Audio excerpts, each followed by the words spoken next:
Begitu bodoh sampai tidak tertolong lagi. Bab 201. Tante, kamu harus membantuku. Awalnya aku dan si keji itu sama-sama bersedia. Sekarang, setelah kelihatan oleh begitu banyak orang, si keji itu malah memukulku. Aku benar-benar difitnah. Prawira memutar mata. Pertama-tama membersihkan diri dulu. Aku sudah mendengarmu mengatakan begitu lama. Sebenarnya siapa wanita itu? Kalau hanya seorang wanita yang tidak berlatar belakang, menghabiskan sedikit uang untuk menyelesaikannya saja. Kalau benar-benar bermasalah dengan orang pemerintahan, maka ini adalah waktu yang tepat menggunakan Jerome. Tidak boleh sampai mempermasalahkan keluarga pihak wanita. Di saat yang diperlukan, hanya bisa tidak memperdulikannya saja. Prawira tidak tahu kalau tante yang dari kecil menyayanginya itu sudah bersiap-siap untuk meninggalkannya, dan masih dengan begitu sombong berkata, "Tante, tenang saja. Adik sepupu sangat tidak asing dengan wanita itu." "Adik sepupu, benar kan?" Jane awalnya tidak ingin ikut campur dan membiarkan ibunya yang mengurusnya. Sekarang Prawira malah melemparkan padanya. Menghadapi ibunya yang mengerutkan dahi dengan tidak senang berkata, "Abang sepupu, aku sudah berusaha. Kamu sendiri yang tidak tahu diri. Kamu hadapi sendiri saja akibatnya." "Jane, sebenarnya siapa?" Semakin mendengar, Gisela semakin tidak mengerti. Kenapa sampai melibatkan putrinya?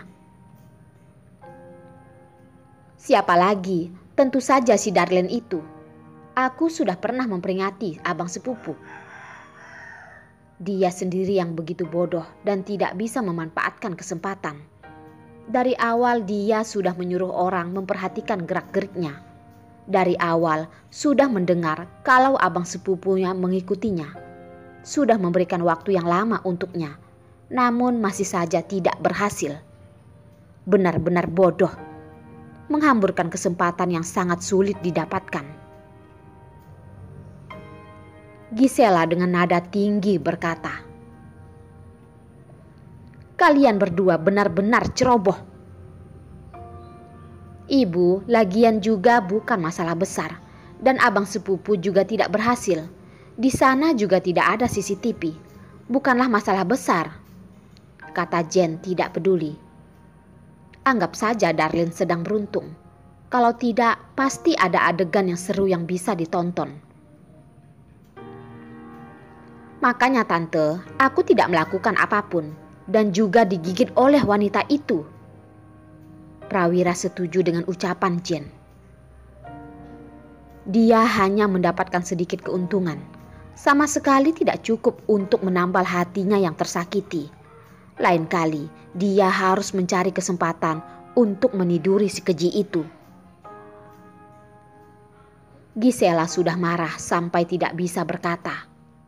Melihat putri kesayangannya dan keponakannya tidak pengertian itu, dia benar-benar tidak tahu harus mengatakan apa. Pintu kamar dibuka. Jerome yang dari tadi tidak kelihatan masuk ke dalam. Tidak berbasa-basi, langsung menghampiri Jane dan menamparnya. Semua orang pun terkejut dengan tindakan Jerome. Jane memegang wajahnya dengan tidak percaya melihat ayahnya. Dengan nada yang berubah berkata, "Ayah, kamu memukulku?" "Jerome." Gisela tahu Jerome marah. Hanya saja tidak menduga dia akan memukul Jane. Tapi kali ini Jane benar-benar keterlaluan. Demi kepuasan sendiri memanfaatkan orang untuk mencelakai Darlene. Kalau berhasil tidak apa-apa. Sekarang malah membuat masalah menjadi begitu heboh dan tidak terselesaikan. Jerome sama sekali tidak melihatnya. Membalikkan tubuh dan dengan tatapan yang mengerikan melihat ke arah Prawira. "Besok kamu pergi jelaskan sendiri pada media.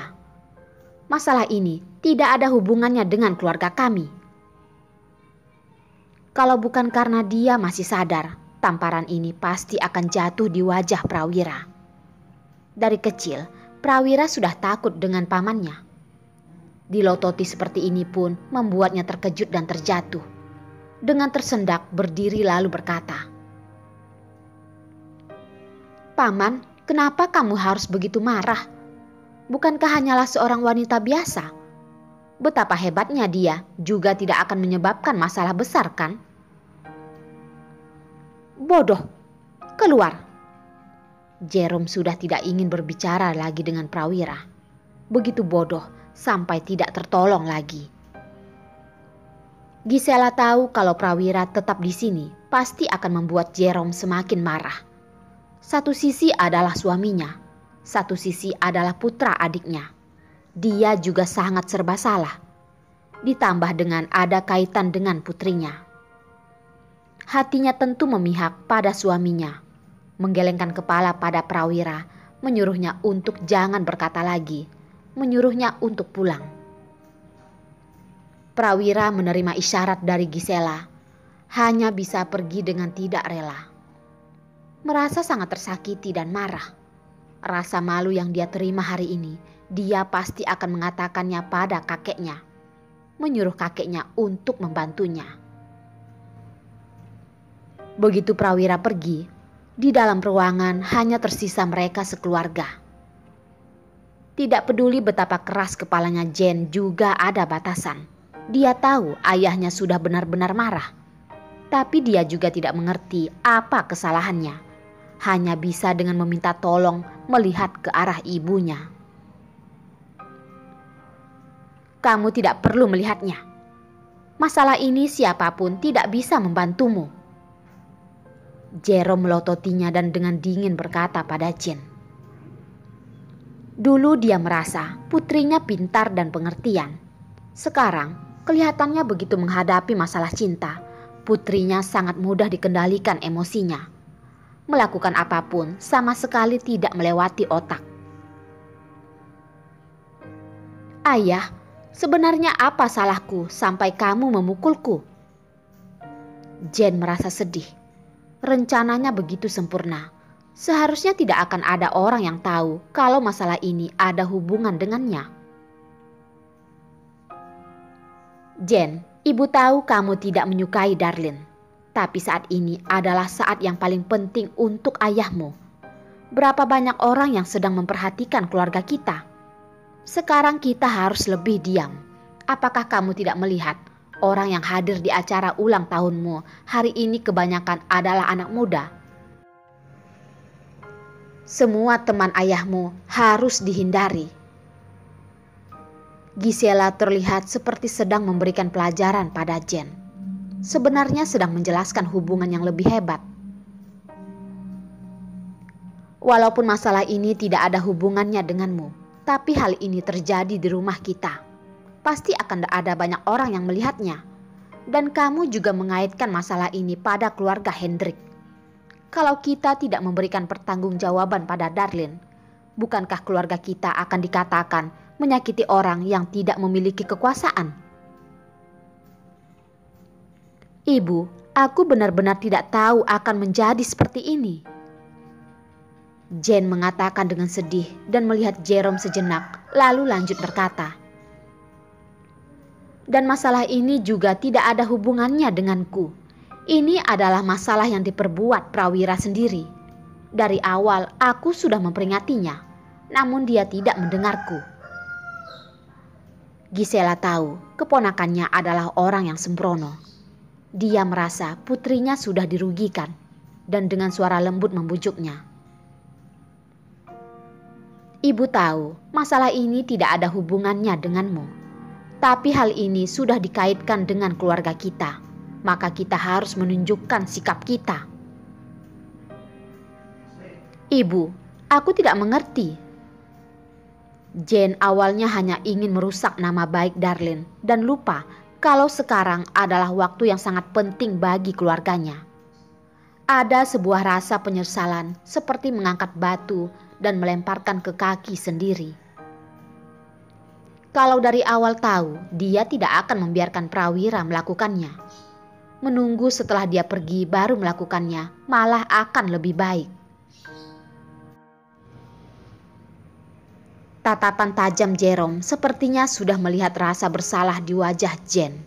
Dengan nada yang tegas berkata, "Apakah benar masalah ini benar-benar tidak ada kaitannya denganmu?" Telapak tangan Jen tanpa sadar mengepal dengan kuat. Air mata langsung mengalir dan masuk ke pelukan Gisela, menangis dan berkata, "Ibu, lihat ayah, dia masih saja tidak mempercayaiku. Bagaimanapun aku adalah anaknya, mana mungkin melakukan hal seperti ini?" Sudah, ayahmu hanya emosi saja. Gisela melihat putrinya menangis pun dengan tidak senang melototi suaminya. "Jerome, masalah ini sama sekali tidak ada hubungannya dengan Jen. Tidak peduli bagaimanapun, kamu urus saja."